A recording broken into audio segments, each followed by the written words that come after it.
Segundo as Escrituras, as diferenças entre a antiga e a nova aliança são em parte circunstanciais e em parte substanciais, e podem ser resumidas nos seguintes pontos. 1. Essas duas alianças diferem em circunstâncias de tempo, quanto à sua promulgação, declaração e estabelecimento. Essa diferença, que é citada pelo apóstolo a partir do profeta Jeremias em Hebreus 8:9, será tratada mais detalhadamente adiante.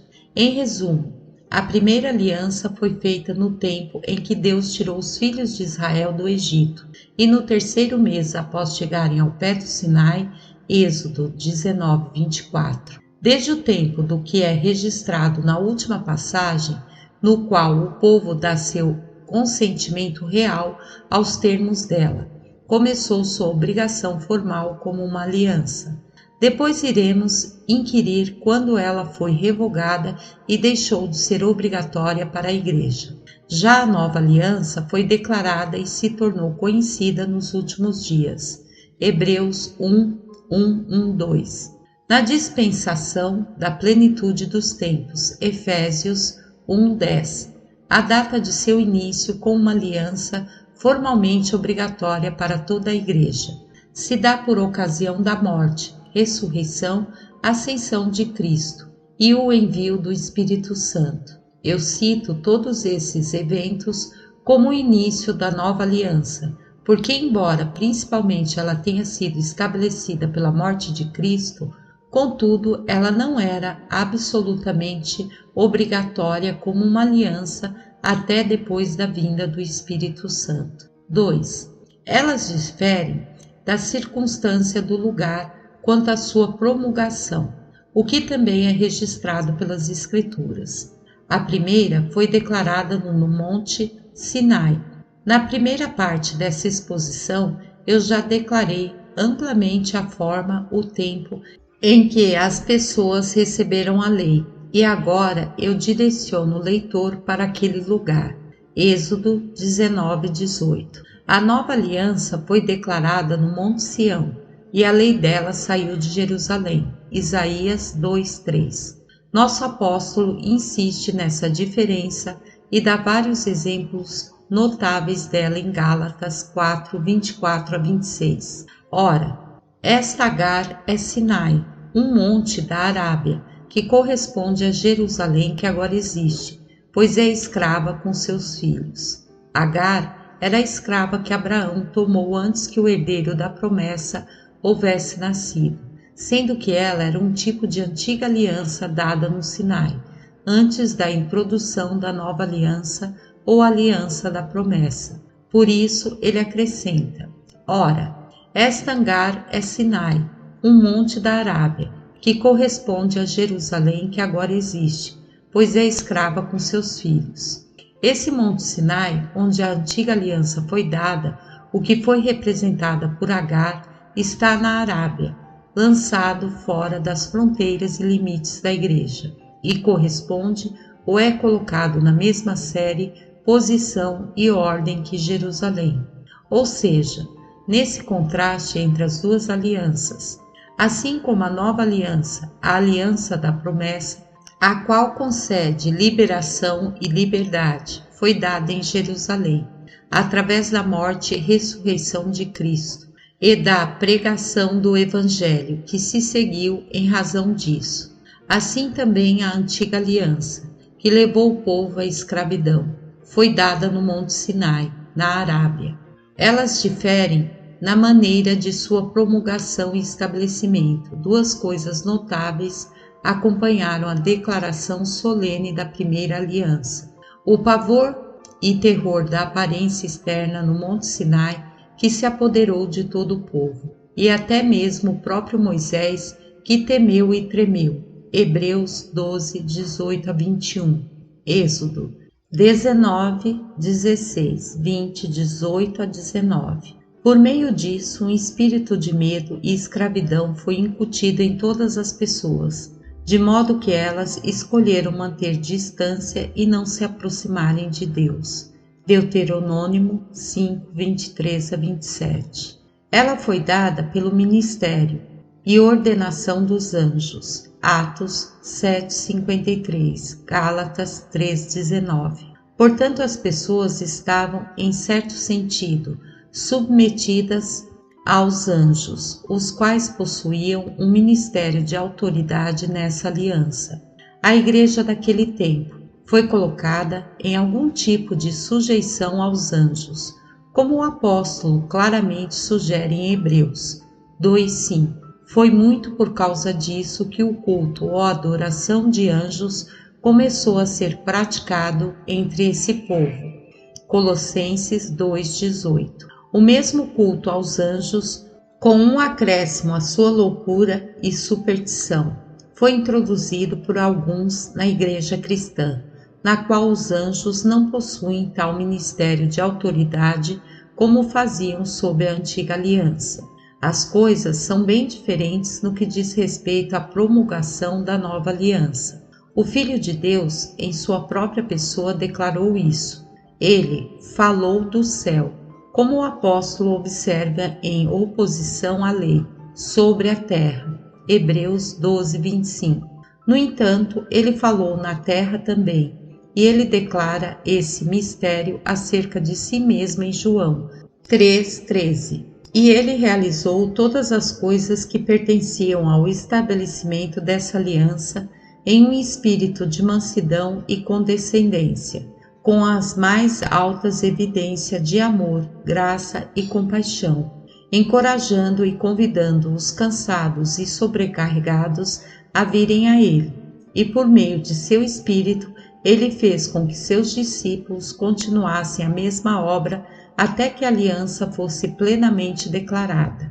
Hebreus 2:3, João 1:17-18. E todo o ministério de anjos na entrega dessa aliança era meramente uma maneira de servir e obedecer a Cristo, e em si mesmos os anjos eram apenas conservos daqueles que têm o testemunho de Jesus. Apocalipse 19:10. De modo que esse mundo por vir, como era chamado antigamente, não foi posto em sujeição a eles. As duas alianças diferem em seus detalhes. O mediador da primeira aliança foi Moisés. Foi posta pelos anjos nas mãos de um mediador. Gálatas 3:19. Esse mediador não era outro senão Moisés, que era servo na casa de Deus. Hebreus 3:5. E ele era um mediador, conforme designado por Deus, que havia sido escolhido pelo povo na ocasião em que experimentaram aquele pavor e consternação durante a terrível promulgação da lei, pois eles viram que não podiam suportar a presença imediata de Deus, nem tratar com ele pessoalmente. Para esse fim, eles desejaram um intermediário, um mediador entre Deus e eles, e que Moisés fosse essa pessoa. Deuteronômio 5:24-27. Mas o mediador da nova aliança é o próprio Filho de Deus, pois há um só Deus e um só mediador entre Deus e os homens, Jesus Cristo, homem. 1 Timóteo 2:5. Aquele que é filho e o Senhor sobre a sua própria casa, graciosamente empreendeu em sua própria pessoa ser o mediador dessa aliança, e nisso a nova aliança é indescritivelmente superior à antiga. Elas diferem em sua constituição, tanto em relação aos preceitos, quanto em relação às promessas, e os maiores privilégios pertencem à nova aliança. Pois a antiga aliança, no que diz respeito à sua parte preceptiva, renovou os mandamentos do pacto das obras, e isso com base em seus termos originais. O pecado foi proibido, isto é, todo e qualquer pecado em seu conteúdo e forma, com base na dor da morte, e a promessa de vida foi dada somente em caso de uma obediência perfeita e impecável. Por causa disso, o próprio Decálogo, que é uma transcrição da lei das obras, é chamado de aliança, em Êxodo 34:28. E além disso, como observamos anteriormente, havia outros preceitos inumeráveis, acomodados à condição atual do povo e impostos a eles com rigor. Mas no que diz respeito à nova aliança, a primeira coisa que ela se propõe é a realização e o estabelecimento do pacto de obras, tanto em relação aos seus comandos quanto em relação às suas sanções, com base na obediência e sofrimento do mediador. Nisso, os mandamentos dessa aliança em relação aos que participam dela não são penosos. O jugo de Cristo é suave e seu fardo é leve. O Antigo Testamento, absolutamente considerado, não continha nenhuma promessa de graça para comunicar a força espiritual ou para nos auxiliar em nossa obediência. Nem continha a promessa de vida eterna, nem de qualquer outra vida senão daquela que estava contida na promessa do pacto das obras. O homem que fizer estas coisas, por ela viverá. E continha promessas de coisas temporais na terra de Canaã, que são inseparáveis dele próprio. Na nova aliança, todas as coisas são de outro modo, como será declarado na exposição dos versículos seguintes. Elas diferem principalmente quanto ao modo de sua dedicação e sanção. É isso que confere uma natureza formal a uma aliança ou testamento. Pode haver uma promessa, pode haver um acordo em geral, e ainda assim não temos a natureza formal de uma aliança ou testamento. E foi isso que aconteceu com o pacto da graça, antes da morte de Cristo. Mas é a solenidade e o modo da confirmação, dedicação e sanção de qualquer promessa ou acordo que lhe dá a natureza formal de um pacto ou testamento. E isso é realizado por meio de um sacrifício, no qual há derramamento de sangue e morte em razão disso. A antiga aliança foi confirmada apenas com sacrifício de animais, cujo sangue foi aspergido sobre todo o povo. Êxodo 24, 5, 8. Mas o Novo Testamento foi solenemente confirmado pelo sacrifício e pelo sangue do próprio Cristo. Zacarias 9, 11, Hebreus 10, 29, 13, 20. E o Senhor Jesus Cristo, ao morrer como mediador e fiador dessa aliança, comprou todas as coisas boas para a igreja e como um testador as legou para ela. Portanto, ele diz a respeito do cálice sacramental: isto é o meu sangue, o sangue do Novo Testamento. Marcos 14, 24. Ou seja, o penhor de que será legado à igreja todas as promessas e misericórdias da aliança, a qual é o Novo Testamento, ou a disposição de seus bens para seus filhos. Mas porque o apóstolo trata expressamente dessa diferença entre as duas alianças em Hebreus 9, 18 a 23, direcionamos o leitor para lá para obter uma consideração completa desse assunto. Elas são diferentes quanto aos sacerdotes, que deveriam oficiar perante Deus em favor do povo. Na antiga aliança, somente Arão e sua posteridade poderiam desempenhar esse ofício. Na nova, o próprio Filho de Deus é o único sacerdote da Igreja. Lidamos amplamente com essa diferença e com a vantagem da atual dispensação evangélica, na exposição do capítulo anterior, Hebreus 7. Elas são diferentes quanto ao sacrifício dos quais depende a paz e a reconciliação com Deus. E isso também será tratado, se Deus permitir, no capítulo seguinte, Hebreus 9. Elas são diferentes em relação à forma e à maneira em que foram escritas.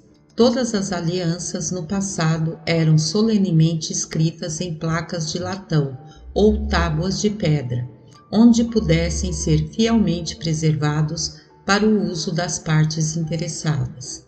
Assim, a antiga aliança, quanto à sua parte principal e fundamental, estava gravada em tábuas de pedra, que eram preservadas dentro da arca. Êxodo 31, 18, Deuteronômio 9, 10, 2 Coríntios 3, 7.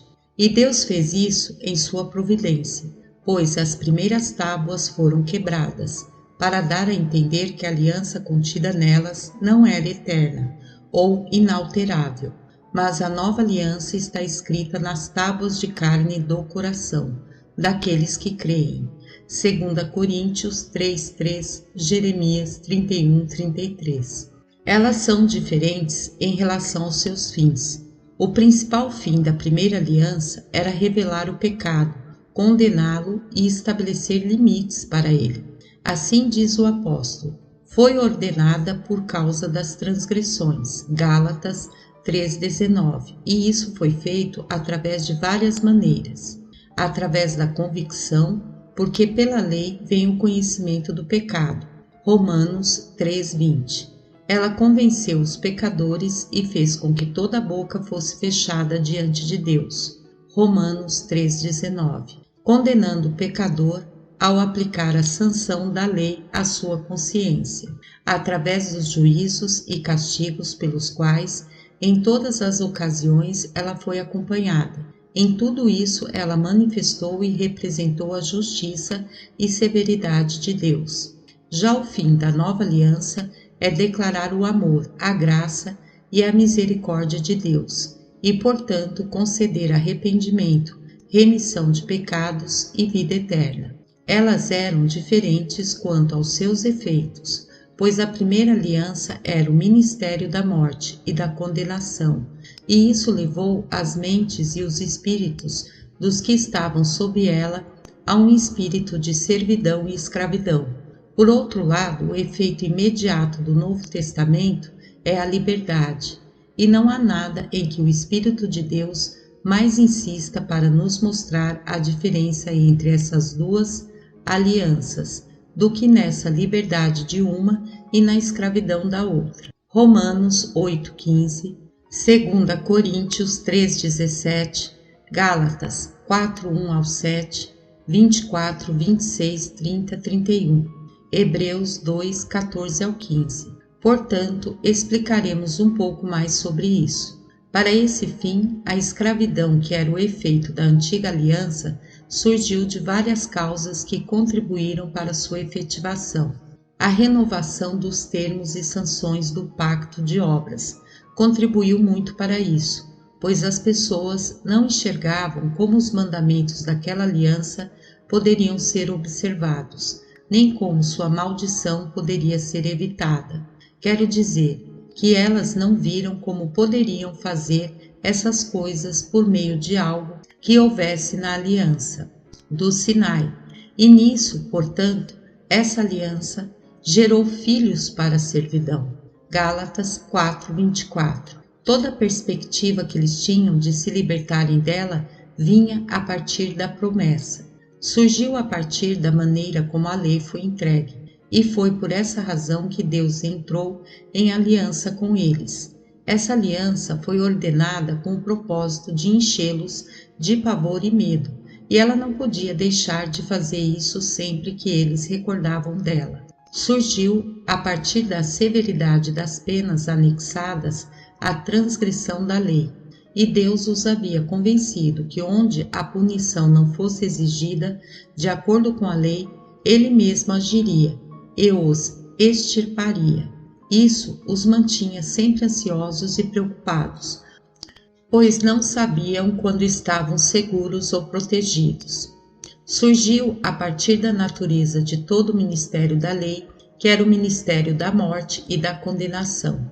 2 Coríntios 3, 7, 9, o qual declarou a punição de todo pecado com a morte e denunciou a morte a todo pecador. Nem o ministério da lei administrava, por si só, alívio para as mentes e consciências dos homens. Assim ele se tornou a letra que matou os que estavam sob seu poder. Surgiu a partir da escuridão de suas próprias mentes, quanto aos meios, caminhos e causas de libertação de todas essas coisas.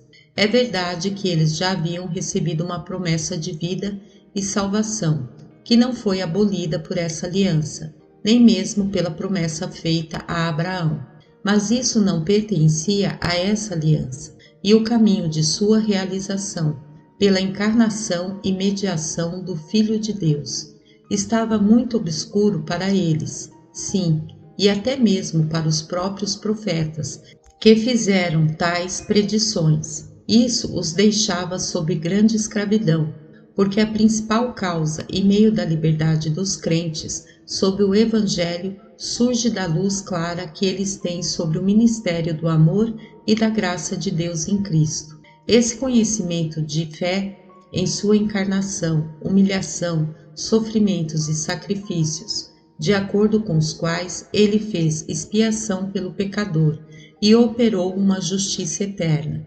É o que lhes dá liberdade e ousadia em obediência. 2 Coríntios 3, 17 a 18. Enquanto no passado o povo estava em escuridão, no que se refere a essas coisas, eles necessariamente estavam mantidos sob grande escravidão.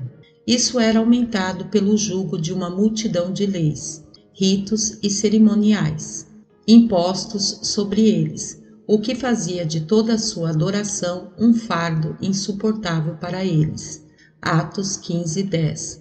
Através de todas essas formas, um espírito de escravidão e temor foi administrado a eles, e Deus lidou com eles desse modo, para que não descansassem naquele estado, mas continuamente anelassem por libertação. Por outro lado, a nova aliança dá liberdade e ousadia, a liberdade e ousadia de filhos, a todos os crentes. É o Espírito do Filho que nos liberta, ou nos dá universalmente toda a liberdade que é de alguma forma necessária ou útil para nós. Pois, onde está o Espírito do Senhor, aí há liberdade. 2 Coríntios 3,17. Ou seja, servir a Deus em novidade de espírito e não na velhice da letra. Romanos 7,6. E é declarado que essa era a grande finalidade da introdução da nova aliança, em cumprimento da promessa feita a Abraão, a saber que, libertados da mão de nossos inimigos, os servíssemos sem temor todos os dias da nossa vida. Lucas 1, 74 a 75. E podemos considerar brevemente no que essa libertação e liberdade pela nova aliança consistem. Em nossa liberdade do poder de comando da lei, à medida que exigia obediência sem pecado e perfeita, a fim de obter retidão e justificação diante de Deus. Seus comandos ainda estão válidos, mas não para a vida e salvação, pois para esses fins estão cumpridos pelo mediador da nova aliança, que é o fim da lei para justificar a todo aquele que crê. Romanos 10:4. Em nossa liberdade em relação ao poder de condenação da lei e a sanção dela na maldição, isso foi sofrido e suportado por aquele que foi feito maldição por nós. Logo, estamos livres disso. Romanos 7:6, Gálatas 3:13, 14. E nesse aspecto também nossos libertos do medo da morte. Hebreus 2:15. Enquanto uma penalidade e entrada em juízo ou condenação. João 5:24. Em nossa liberdade de consciência quanto ao pecado. Hebreus 10:2. Isto é, a consciência inquieta, perturbada e que condena, sendo os corações de todos os que creem purificados da má consciência. Hebreus 10:22. Pelo sangue de Cristo. Em nossa liberdade de todo o sistema da adoração mosaica, em todos os ritos, cerimônias e ordenanças dela, que os apóstolos declaram ser um fardo. Atos 15. E nosso apóstolo faz o mesmo amplamente em sua epístola ao Gálatas. De todas as leis dos homens, nas coisas referentes ao culto de Deus. 1 Coríntios 7:23. E por todos esses e outros exemplos de liberdade espiritual, o Evangelho livra os crentes daquele espírito de escravidão e medo que era administrado sob a antiga aliança. Resta apenas que apontemos aqueles caminhos de acordo com os quais essa liberdade nos é comunicada sob a nova aliança. Isto é feito principalmente pela concessão e comunicação do Espírito do Filho, como um espírito de adoção, a qual concede a liberdade, ousadia e confiança de filhos. João 1,12, Romanos 8, 15 a 17, Gálatas 4, 6, 7. A partir dessa passagem, o apóstolo estabelece como uma regra certa que onde está o Espírito do Senhor, aí há liberdade, 2 Coríntios 3,17. Que os homens finjam o que quiserem, que se gabem da liberdade de suas condições exteriores neste mundo e da liberdade interior ou liberdade de suas vontades. De fato, não existe liberdade verdadeira onde o Espírito de Deus não está. Mas não me demorarei aqui para declarar os caminhos pelos quais ele concede liberdade, poder, uma mente sã, ousadia espiritual, coragem, o carregar da cruz, santa confiança diante de Deus, prontidão para a obediência e crescimento da aplicação do coração em deveres, com todas as outras coisas em que a liberdade consiste, ou que, de qualquer maneira, pertencem a ela. O mundo julga que não há escravidão, senão onde está o Espírito de Deus, pois isso concede aquele temor prudente do pecado, aquele temor de Deus em todos os nossos pensamentos, ações e caminhos, aquele comportamento cuidadoso e vigilante, aquela temperança nas coisas lícitas, aquela abstinência de toda a aparência do mal, o que eles julgam ser a maior escravidão na terra. Mas aqueles que o receberam sabem que o mundo inteiro jaz no maligno e que todos aqueles para quem a liberdade espiritual é uma servidão são servos e escravos de Satanás. Essa liberdade é obtida pela evidência de nossa justificação diante de Deus e das causas dela. Os homens estavam em trevas, quanto a isso, sob a primeira aliança, embora toda a paz estável para com Deus dependesse disso, pois é no Evangelho que a justiça de Deus é revelada de fé em fé. Romanos 1,17. De fato, a justiça de Deus sem a lei é testemunha pela lei e pelos profetas. Romanos 3,21.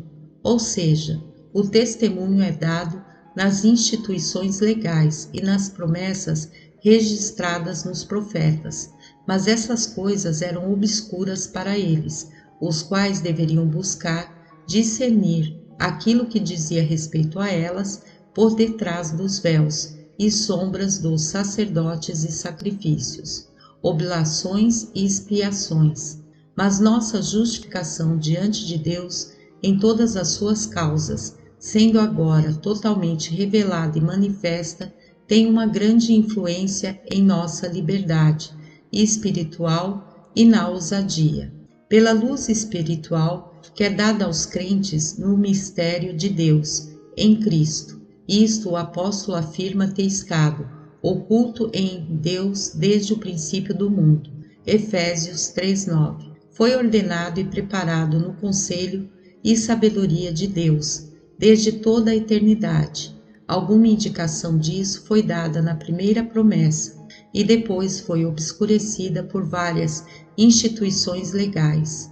Mas a profundidade, a glória, a beleza e a plenitude disso estavam ocultas em Deus, em sua mente e vontade, até que foram completamente reveladas no Evangelho. Os santos, sob o Antigo Testamento, acreditavam que seriam libertos pela descendência prometida, que seriam salvos por causa do Senhor, que o anjo da aliança os salvaria, sim, que o próprio Senhor viria ao seu tempo, e diligentemente inquiriram sobre os sofrimentos que a Cristo haviam de vir e a glória que se lhes havia de seguir.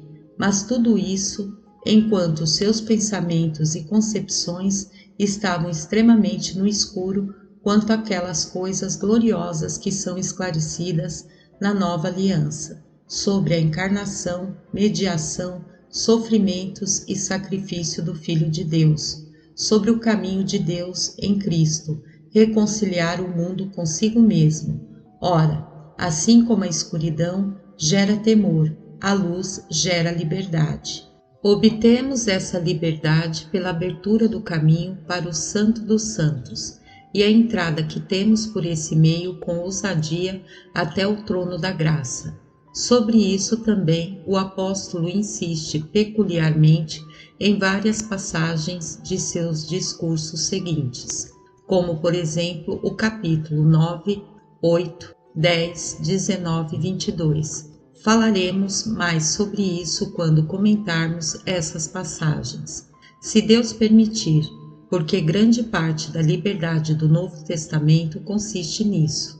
Por todas as ordenanças evangélicas de culto, já declaramos como as ordenanças do culto sob o Antigo Testamento levavam o povo à escravidão, mas as ordenanças do Novo Testamento, através da clareza de sua significação e de sua conexão imediata com o Senhor Jesus Cristo, com seu uso e eficácia para guiar os crentes em sua comunhão com Deus. Em tudo nos conduzem à liberdade evangélica, e a nossa liberdade é de tal importância que quando os apóstolos consideraram necessário, para evitar ofensa e escândalo, continuar a observância de uma ou duas instituições legais, tais como o abster-se de algumas coisas em si mesmas, são indiferentes.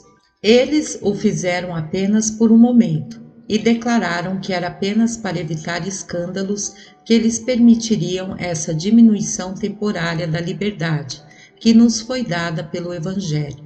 As duas alianças diferem grandemente com respeito à dispensação e concessão do Espírito Santo. É certo que Deus concedeu o dom do Espírito Santo sob o Antigo Testamento e que também concedeu as operações dele durante aquela época, como tenho declarado em outras ocasiões, mas não é menos certo que sempre houve uma promessa de sua efusão mais distinta na confirmação e estabelecimento da nova aliança. Para esse propósito, veja em particular aquela grande promessa encontrada em Joel 2, 28 e 29, conforme aplicada e exposta pelo apóstolo Pedro em Atos 2, 16 e 17. Sim, tão escassa foi a comunicação do Espírito Santo sob o Antigo Testamento comparado com sua efusão sob o Novo, que o evangelista afirma que o Espírito Santo ainda não fora dado, por Jesus ainda não ter sido glorificado. João 7,39. Ou seja, ele ainda não fora dado do modo como seria na confirmação da nova aliança. E aqueles da igreja dos Hebreus que haviam recebido a doutrina de João afirmaram ainda que nem sequer tinham ouvido se havia algum Espírito Santo. Atos 19, 2. Ou seja, qualquer dom e comunicação dele, como foi então proposto como principal privilégio do Evangelho. Tampouco isso diz respeito apenas à abundante efusão dele, em relação àqueles dons e operações milagrosas, pelos quais a doutrina e o estabelecimento da nova aliança foram testemunhados e confirmados.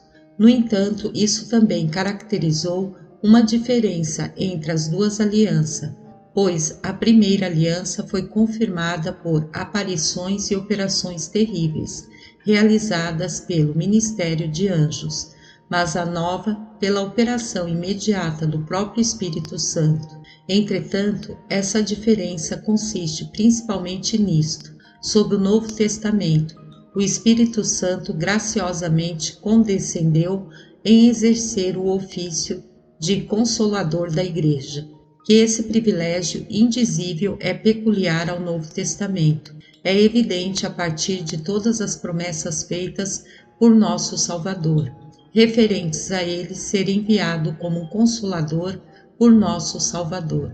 João 14, 16. Especialmente por aquela em que ele assegura aos seus discípulos que a menos que ele fosse, em cuja partida ele confirmou a nova aliança, o Consolador não seria enviado para eles, mas quando ele fosse, o enviaria da parte do Pai. João 16, 7. E a diferença entre as duas alianças que resulta disso é inexprimível. Elas diferem na declaração que fazem sobre o reino de Deus, Agostinho observa que o próprio termo reino dos céus é peculiar ao Novo Testamento. É verdade que Deus reinou sobre a Igreja, sobre o Antigo Testamento, mas seu governo era tal e tinha uma relação com as coisas seculares, especialmente com relação à terra de Canaã e à condição próspera do povo a esse respeito, como se tivesse a aparência de um reino deste mundo. E assim era e deveria ser, pois consistia em império, poder, vitória, riqueza e paz, os quais estavam tão profundamente fixados nas mentes da maioria do povo, que os próprios discípulos de Cristo não conseguiam se libertar dessa compreensão, até que o Novo Testamento fosse totalmente estabelecido. Mas agora, no Evangelho, a natureza do reino de Deus, onde ele está e em que consiste, é clara e evidentemente declarada, para a consolação indescritível dos crentes, pois embora agora seja conhecido e experimentado como sendo interior, espiritual e celestial, aqueles que têm participação nele possuem maiores benefícios por meio dele. Não obstante todas as aflições que possam sofrer neste mundo, do que poderiam ter na mais plena posse de todos os prazeres terrenos. Elas diferem em sua substância e fim. A antiga aliança era típica, repleta de sombras e removível. Hebreus 10:1. A nova aliança é substancial e permanente, como contendo o corpo que é Cristo. Agora considere a antiga aliança comparativamente à nova, e essa parte de sua natureza que era típica e sombria como sendo uma grande degradação, mas considere a nova aliança absolutamente e veremos que as coisas contidas nelas constituíam a sua maior glória e excelência, pois só nessas coisas havia um sinal e penhor do amor e da graça de Deus. Quanto àquelas coisas que haviam na antiga aliança, mesmo enquanto elas constituíam uma grande escravidão em seu uso e prática, eles continham muita luz e graça em sua significação. Esse foi o desígnio de Deus em todas as ordenanças de culto pertencentes àquela aliança, a saber, tipificar, manifestar através de sombras e representar as coisas celestiais e substanciais da nova aliança, ou Senhor Jesus Cristo e a obra de sua mediação. Foi assim com o tabernáculo, a arca, o altar, os sacerdotes e os sacrifícios, e essa era a glória deles. No entanto, quando comparados com a substância da nova aliança, eles não possuem glória. Eles diferem na extensão de sua administração, segundo a vontade de Deus. A primeira foi confinada à descendência carnal de Abraão, e para eles especialmente com relação à terra de Canaã. Deuteronômio 5:3, com alguns poucos prosélitos que se uniram a eles, e com a exclusão de todos os outros da participação dos seus benefícios. E assim, embora o ministério pessoal de nosso próprio Salvador, na pregação do Evangelho, tenha precedido a introdução da nova aliança, ele foi confinado ao povo de Israel, Mateus 15:24, e ele era o ministro da circuncisão, Romanos 15:8. Tais limites estreitos tinham a administração dessa aliança afixada a ela pela vontade e beneplácito de Deus. Salmos 147, 19 e 20. Mas a administração da nova aliança é estendida a todas as nações debaixo do céu. Nenhuma delas é excluída por conta da língua, família, nação ou local de habitação. Todos têm igualmente participação nesse sol que raiou. O muro de separação está derrubado e os portões da Nova Jerusalém estão abertos para todos os que atendem ao convite do Evangelho. Isso é frequentemente ressaltado na Escritura. Mateus 28:19, Marcos 16:15, João 11:51-52, 12:32, Atos 11:18, 17, 30. Gálatas 5, 6, Efésios 2, 11 a 16, 3, 8, 10, Colossenses 3, 10, 11, 1 João 2, 2, Apocalipse 5, 9. Esse é o grande privilégio dos pobres gentios errantes, após eles terem voluntariamente caído da comunhão com Deus. Aprove a Ele, em sua santidade e severidade, deixar todos os nossos ancestrais por muitas gerações servirem e adorarem ao diabo. E o mistério da nossa restauração estava oculto em Deus desde o princípio do mundo. Efésios 3, 8 a 10.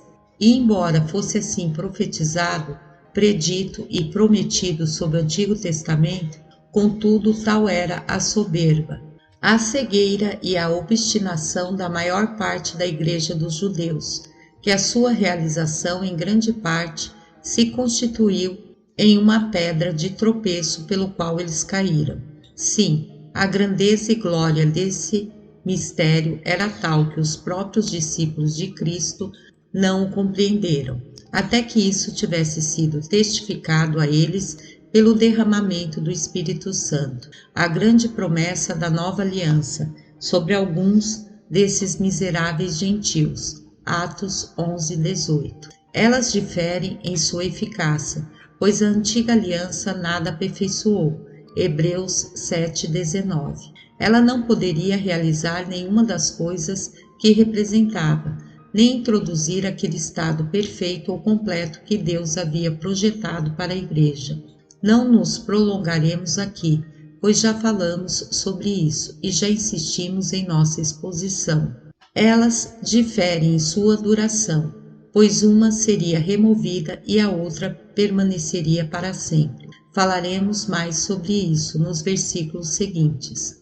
Pode ser que de outras coisas de natureza semelhante possam ser acrescentadas a essas que mencionamos, sobre em que consiste a diferença entre as duas alianças. Mas essas diferenças são suficientes para o nosso propósito, pois alguns, quando ouvem que o pacto da graça sempre foi um e o mesmo, da mesma natureza e eficácia sob ambos os testamentos, que o caminho da salvação por Cristo sempre foi o mesmo, e estão prontos para pensar que não havia tão grande diferença entre o estado deles e o nosso, como aqui é pretendido. Mas vemos que nessa suposição, aquela aliança na qual Deus colocou as pessoas no Sinai e sob cujo jugo elas deveriam permanecer até que a nova aliança fosse estabelecida, tinha todas as desvantagens nas quais temos insistido, e aqueles que não compreendem